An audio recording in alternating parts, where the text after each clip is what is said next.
The humid Manila morning air clung to the streets like a heavy blanket as Manny Pacquiao's black SUV navigated through the bustling traffic of Quezon City. His driver, Angelo, skillfully maneuvered between jeepneys and tricycles while Manny stared out the tinted window, his mind elsewhere. The phone call from his assistant still echoed in his ears, a funeral service for someone whose name had instantly transported him back to a time when his world was much smaller, much more desperate. Manny's fingers drummed nervously against his knee as memories began flooding back unbidden. The name Teofilo Sandoval had been spoken to him just 2 hours ago, and since then, a knot had formed in his stomach that refused to loosen. He hadn't heard that name in over 15 years, yet it carried the weight of 1,000 childhood moments, some beautiful, others painfully difficult. The SUV turned into a narrow street in San Juan, and Manny recognized the familiar sights immediately.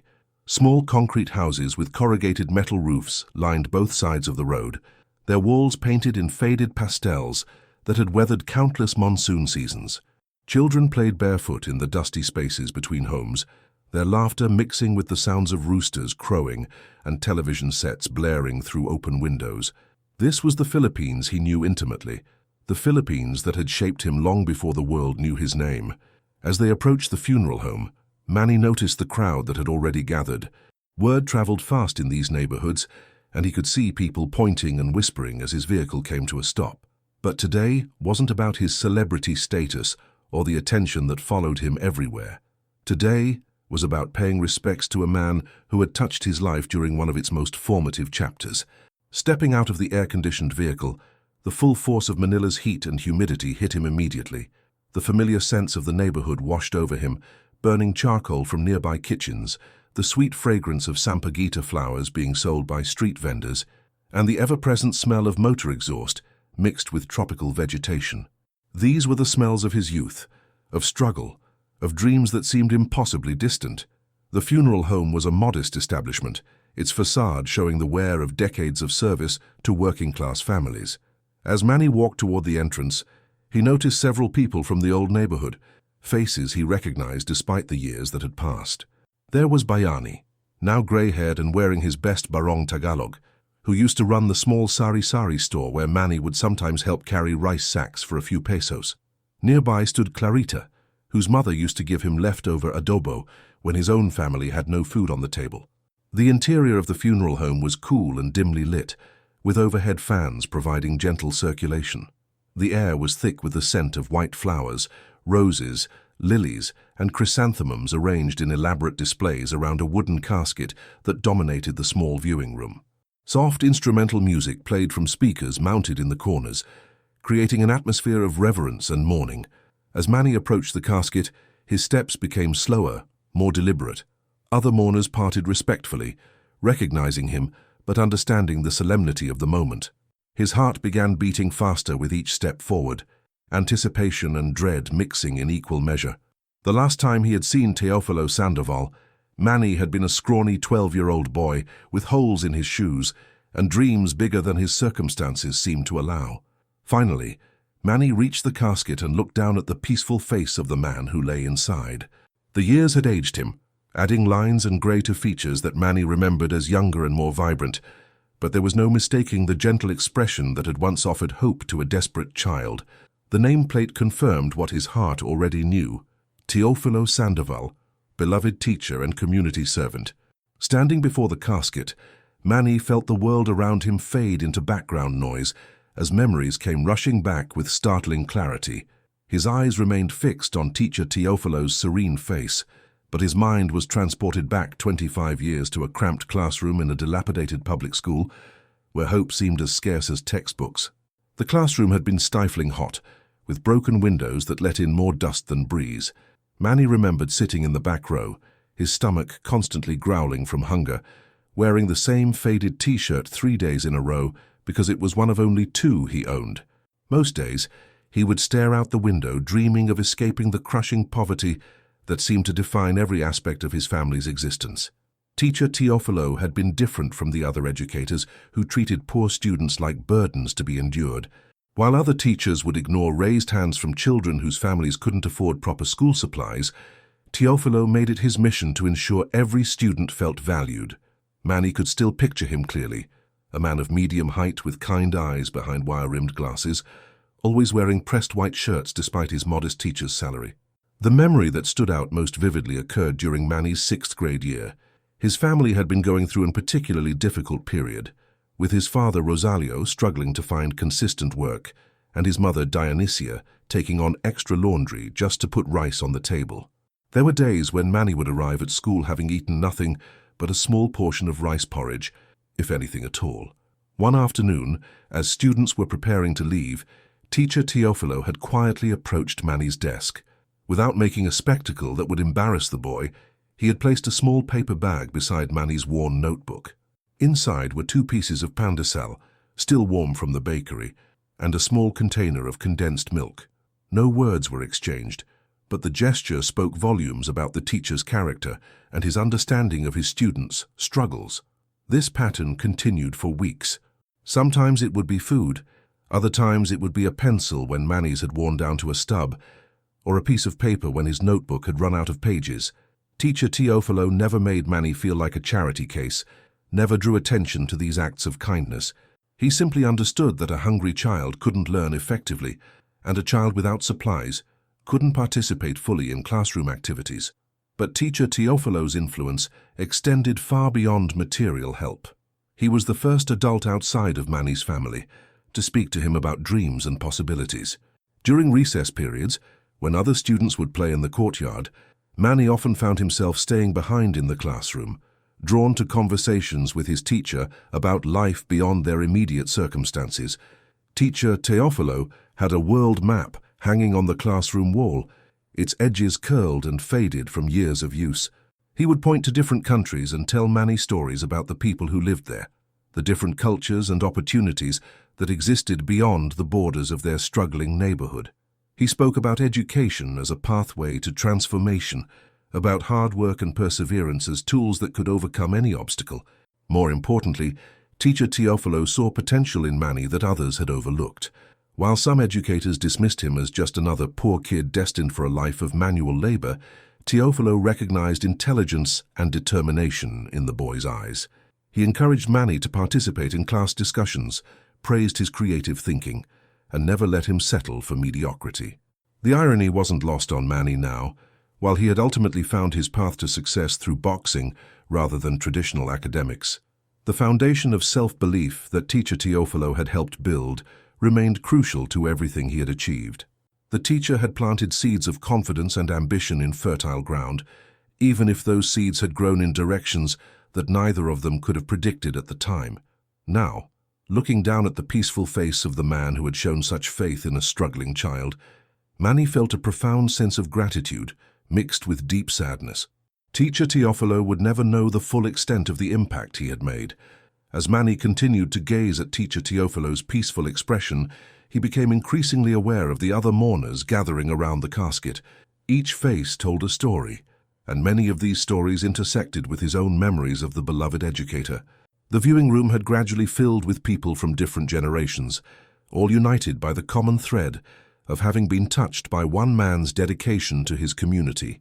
Near the front row of chairs sat an elderly woman in a black dress, her silver hair neatly pinned back, clutching a rosary with weathered hands. Manny recognized her as Remedios, teacher Teofilo's wife of 43 years. Her eyes were red from crying, but she maintained the composed dignity that had always characterized her presence in the neighborhood. Beside her sat their daughter, Marilu, now a nurse in her 30s, whose own education had been made possible by her father's unwavering commitment to learning and betterment. Behind them, Manny spotted several of his former classmates, now adults with families of their own. There was Isagani, who had become a successful mechanic and owned his own repair shop, and Josefina, who worked as a government clerk and had managed to send all 3 of her children to college. These were people who had emerged from the same challenging circumstances that had defined Manny's childhood, and he couldn't help but wonder how many of their success stories could be traced back to the encouragement and support they had received in teacher Teofilo's classroom. The walls of the funeral home were lined with photographs depicting different phases of the teacher's life. One image showed him as a young man in graduation robes, fresh out of teacher's college with dreams of making a difference. Another captured him leading a group of students on a field trip to Rizal Park, his face beaming with joy as he pointed out historical landmarks to children who rarely had opportunities to explore beyond their immediate neighborhood. A particularly moving photograph showed teacher Teofilo during a feeding program he had organized during the rainy season of 1998, when typhoon damage had left many families struggling even more than usual. In the image, he was ladling rice porridge into bowls held by a line of children, his sleeves rolled up and his shirt slightly damp from the humidity. The smile on his face in that photograph captured the essence of a man who found genuine fulfillment in serving others. Manny's attention was drawn to a young man standing near the back of the room, maybe in his early 20s, holding the hand of a small boy who couldn't have been more than 6 years old. The older boy's face bore a striking resemblance to teacher Teofilo, and Manny realized this must be one of his grandsons. The little boy kept looking around with wide, curious eyes, too young to fully understand the gravity of the situation, but old enough to sense the sadness that permeated the room. As more people arrived, Manny began to grasp the true scope of teacher Teofilo's impact on the community. There were former students who had become teachers themselves, continuing his legacy in classrooms across Manila. Parents who remembered how he had taken extra time to help their struggling children arrived carrying flowers and sharing quiet reminiscences with other mourners. Roberto, the local barangay captain, stood near the guest registry, greeting arriving visitors with solemn nods and gentle handshakes. Even in this setting, Manny could see the respect that teacher Teofilo had commanded throughout his life, reflected in the diverse group of people who had come to pay their respects. The air in the room seemed heavy with unspoken gratitude and collective grief. These weren't just people attending a funeral, they were members of a community saying goodbye to a cornerstone, a foundation upon which many of their lives had been built. Teacher Teofilo had been more than an educator. He had been a beacon of hope, a source of stability, and a reminder that one person's dedication could create ripple effects that would last for generations. Manny felt a profound sense of connection to everyone in the room, understanding that they all shared similar stories of how this one man had touched their lives in meaningful ways. Manny slowly moved away from the casket, allowing other mourners their moment of farewell, but he couldn't bring himself to leave the viewing room. Instead, he found a quiet corner where he could observe the steady stream of visitors while processing the flood of emotions that continued to wash over him.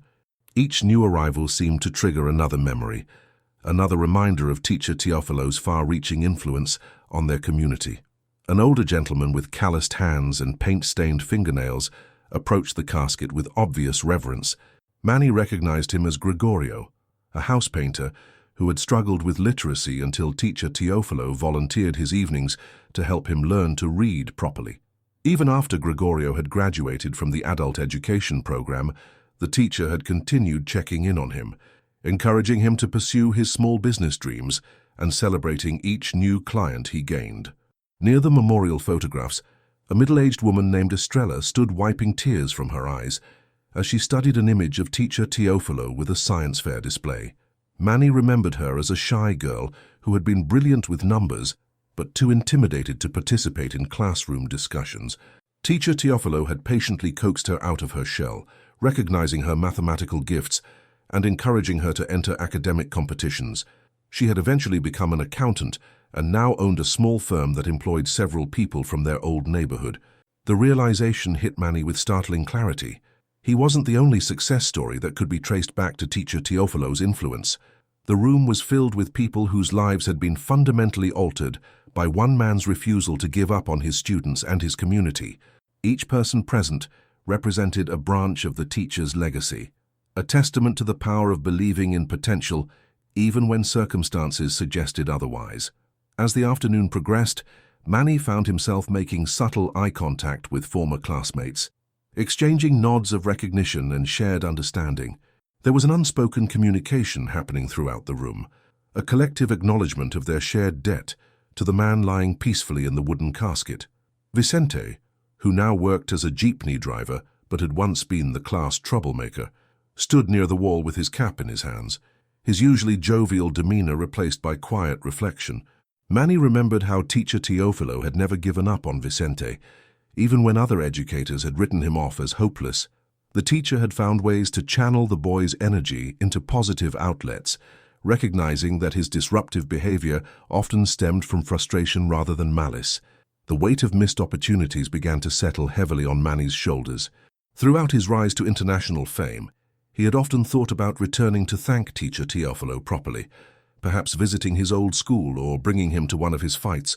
But life had moved so quickly, with training camps, promotional tours, and family obligations consuming every available moment. There had always been a reason to postpone the visit, always another commitment that took priority. Now, standing in this humble funeral home, surrounded by the quiet grief of a community, Manny realized that some expressions of gratitude couldn't be delayed indefinitely. Teacher Teofilo had passed away without ever knowing the full extent of what his kindness had meant to a hungry, struggling boy who had gone on to bring pride to their entire nation. The irony was particularly poignant. While millions of people around the world knew Manny's name and celebrated his achievements, one of the men most responsible for his success had lived and died in relative obscurity, never receiving the recognition he truly deserved for his decades of selfless service. As the afternoon shadows lengthened outside the funeral home's windows, Manny felt compelled to approach teacher Teofilo's family. Each step toward the front row where Remedios sat felt heavier than the last, weighted with years of regret and unexpressed gratitude. He had faced countless opponents in boxing rings around the world, but this simple act of offering condolences felt more daunting than any championship fight. Remedios looked up as Manny approached, her tired eyes instantly recognizing him despite the passage of time. Her face showed no surprise at his presence, only a gentle sadness that seemed to encompass both her personal loss and an understanding of the connections her husband had forged throughout his career. She rose slowly from her chair, her movements deliberate and dignified despite her obvious grief. When Manny reached for her hands, she grasped his with a firmness that belied her small stature. In that moment of contact, he felt the weight of all the conversations he should have had with teacher Teofilo, all the gratitude he should have expressed while there was still time. Remedios' eyes, though filled with tears, conveyed a warmth that reminded him so much of her husband's compassionate nature. Standing beside them, Marilu maintained the same quiet strength that had characterized her family. Her resemblance to her father was striking, not just in physical features but in the way she carried herself with humble dignity. Manny could see in her face the same intelligent kindness that had made teacher Teofilo such an effective educator and mentor. A particular memory surfaced with sudden intensity, so vivid that Manny felt momentarily transported back to his 12-year-old self. It had been during the rainy season, when the unpaved streets of their neighborhood turned into muddy rivers that made walking to school treacherous. Many students had stopped attending classes during that period, using the weather as an excuse to avoid the discomfort and embarrassment of arriving at school soaked and muddy. But teacher Teofilo had noticed Manny's continued perfect attendance despite the challenging conditions. One particularly stormy morning, when Manny had arrived at school completely drenched and shivering, his teacher had quietly provided him with a dry shirt and a towel, then seated him near the small electric fan to help him warm up.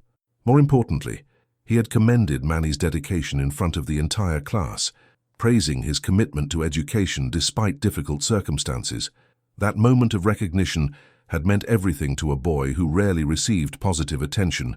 Teacher Teofilo had understood that acknowledging Manny's efforts publicly wouldn't embarrass him, but would instead reinforce the value of perseverance and determination. It was a lesson that would serve Manny well throughout his boxing career, where showing up and putting in the work, regardless of conditions, became fundamental to his success. Looking around the room now, Manny realized that teacher Teofilo had probably performed countless similar acts of encouragement for other students. The room was filled with people who had benefited from his ability to see potential where others saw only problems, to find ways to motivate and inspire, even in the most challenging circumstances. Near the guest registry, an elderly man named Florencio was carefully signing his name with shaking hands. Manny remembered him as the school janitor who had worked closely with teacher Teofilo to ensure that their poorly funded school remained as clean and welcoming as possible. Even he had been touched by the teacher's respectful treatment and genuine appreciation for his contributions to the school community. The realization that teacher Teofilo had treated everyone with equal dignity, students, parents, fellow teachers, and support staff, added another layer to Manny's understanding of the man's character. He had been a teacher not just by profession but by nature, finding opportunities to educate and uplift everyone around him. As the formal viewing period drew to a close, a woman in her 50s approached Manny with tentative steps. Her face bore the weathered lines of someone who had worked hard all her life, but her eyes held a brightness that suggested inner strength and intelligence. Manny recognized her as Amparo, who had been teacher Teofilo's teaching assistant for many years and had essentially become his right hand in managing the overcrowded classroom. Amparo reached into a small handbag and withdrew a manila envelope, yellowed with age and carefully preserved. Her hands trembled slightly as she opened it, revealing a collection of newspaper clippings, magazine articles, and photographs that had been meticulously organized and stored. Manny's breath caught in his throat as he realized what he was seeing.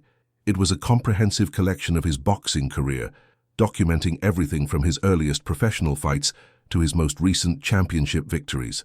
Each clipping had been carefully cut out and pasted onto sheets of paper, with dates written in teacher Teofilo's distinctive handwriting. The collection spanned more than a decade, beginning with a small local newspaper article about a promising young boxer from General Santos City and continuing through his rise to international prominence. Some of the earlier clippings were from obscure sports magazines that would have required considerable effort to locate and purchase. What struck Manny most profoundly was the care with which everything had been preserved. The older clippings had been laminated to protect them from humidity and age, while more recent articles were stored in protective plastic sleeves. This wasn't just a casual collection of memorabilia, it was a shrine to his achievements, maintained by someone who had taken genuine pride in his success. Near the bottom of the collection, Manny found something that brought tears to his eyes. It was a photograph of him after winning his first major championship, holding the belt high above his head with pure joy radiating from his face. In the margin of the newspaper page, teacher Teofilo had written in careful script, "My student, always in my prayers." God bless you, Manny. The realization hit him like a physical blow. Teacher Teofilo had been following his career all along, celebrating each victory from afar, taking pride in the success of a boy he had encouraged so many years ago. While Manny had been consumed with guilt about not returning to express his gratitude, his old teacher had been quietly supporting him, collecting evidence of his achievements and presumably sharing news of his victories with anyone who would listen. Amparo pointed to another item in the collection, a program from one of Manny's fights in Las Vegas that had been translated into Tagalog and distributed at the local community center. Teacher Teofilo had apparently organized viewing parties for major fights, gathering neighbors and former students to watch his former pupil compete on the world stage. The program was filled with his handwritten notes, explaining boxing rules and terminology to viewers who might not be familiar with the sport. Looking through the collection, Manny could see the progression of his career through teacher Teofilo's eyes. There were articles about his early struggles, his breakthrough victories, his setbacks and comebacks, and his eventual establishment as one of boxing's greatest champions. Each piece had been saved with the same care, suggesting that teacher Teofilo had remained invested in his journey through both triumphs and difficulties. A business card fell from between the pages. It belonged to Hernando, a local sports journalist who had apparently interviewed teacher Teofilo several times over the years about his former student. The card was worn from handling, indicating that these conversations had occurred multiple times, each one probably filled with the teacher's proud recollections and continued hopes for Manny's success. The weight of this discovery was overwhelming. Manny had spent years worrying that he had forgotten the man who had helped shape his character, when in reality, teacher Teofilo had never forgotten him. The emotional dam that Manny had been carefully maintaining throughout the afternoon finally began to crack as he held the precious collection in his trembling hands. The carefully preserved newspaper clippings blurred before his eyes, as tears he could no longer contain started flowing freely down his cheeks. Each article represented not just a moment in his career, but a moment when teacher Teofilo had felt pride, joy and satisfaction in seeing his former student succeed against all odds. The funeral director, a gentleman named Celestino, began making subtle preparations for the final viewing period, but Manny barely noticed the quiet activity around him. His entire focus remained on the overwhelming realization that while he had achieved fame and fortune beyond his wildest childhood dreams, The man who had planted the first seeds of his self-belief had lived and died in humble circumstances, never asking for recognition or gratitude. Through his tears, Manny noticed other mourners beginning to form a line for the final farewell. Each person approached the casket with their own memories, their own stories of how Teacher Teofilo had touched their lives. Some left small items, a flower, a handwritten note, a photograph, tokens of appreciation that would accompany him on his final journey. An elderly woman named Soledad, who walked with the aid of a wooden cane, moved slowly toward the casket carrying a small wooden cross. Manny remembered her as the mother of one of his classmates, a widow who had struggled to raise 5 children alone. Teacher Teofilo had often stayed after school to help her son with his studies, refusing any form of payment and instead insisting that education was a gift that should be freely shared. As Manny watched these simple, heartfelt tributes being offered, he began to understand the true measure of a life well lived. Teacher Teofilo's legacy wasn't measured in championship belts, prize money, or international recognition. His worth was calculated in the lives he had touched, the hope he had instilled, and the better futures he had helped make possible for countless individuals. The contrast between his own public achievements and Teacher Teofilo's quiet service became starkly apparent. While Manny's victories had been celebrated in arenas filled with thousands of cheering fans, Teacher Teofilo's triumphs had occurred in a cramped classroom with broken windows, witnessed only by children who were too young to fully appreciate what they were receiving. Yet looking around the funeral home, Manny could see the lasting impact of those quiet victories. The room was filled with productive citizens, loving parents, and contributing members of society, all of whom could trace part of their success back to the patient guidance and unwavering belief of one dedicated teacher. A young man named Marcelo, barely out of his teens, stood near the memorial photographs with obvious discomfort. He wore his only suit, which was clearly borrowed and slightly too large, but his presence spoke to the continuing influence Teacher Teofilo had maintained even in recent years. This was someone from a new generation who had still benefited from the teacher's wisdom and encouragement, proof that his impact had never diminished despite advancing age. The weight of missed opportunities pressed down on Manny's shoulders like a physical burden. He thought about all the times he could have returned, all the chances he had squandered to express his gratitude, while it would still matter to the man who had helped shape his character. The success that had taken him around the world had somehow prevented him from making the short journey back to the community that had given him his foundation. As the final viewing period began, Manny realized that his tears weren't just for Teacher Teofilo's death, but for the recognition that true greatness often goes unrecognized, and that the most important victories in life are often the quietest ones. As the final moments of the viewing period approached, Manny found himself alone with Teacher Teofilo one last time.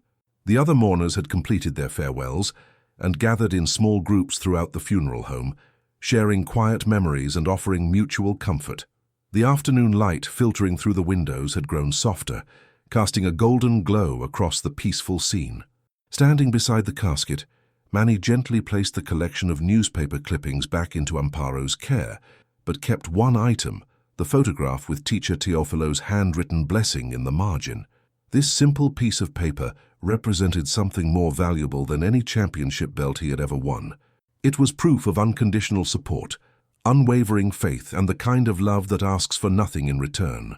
The funeral director began the process of closing the casket, and Manny watched as Teacher Teofilo's serene face disappeared from view forever. In that moment, he made a silent vow that would reshape his understanding of success and responsibility. The gratitude he could no longer express directly to his teacher would be channeled into continuing the man's legacy of lifting others up.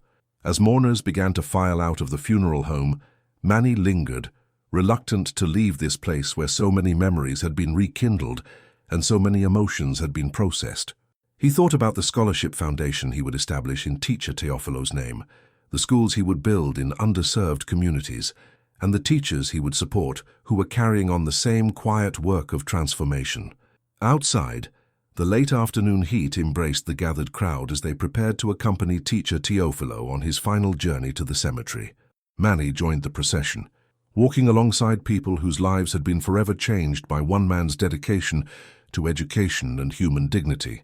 The children playing in the streets stopped to watch respectfully as the funeral cortege passed, their innocent faces a reminder of future generations who would need their own teacher Teofilo. During the short ride to the cemetery, Manny reflected on the circular nature of influence and impact.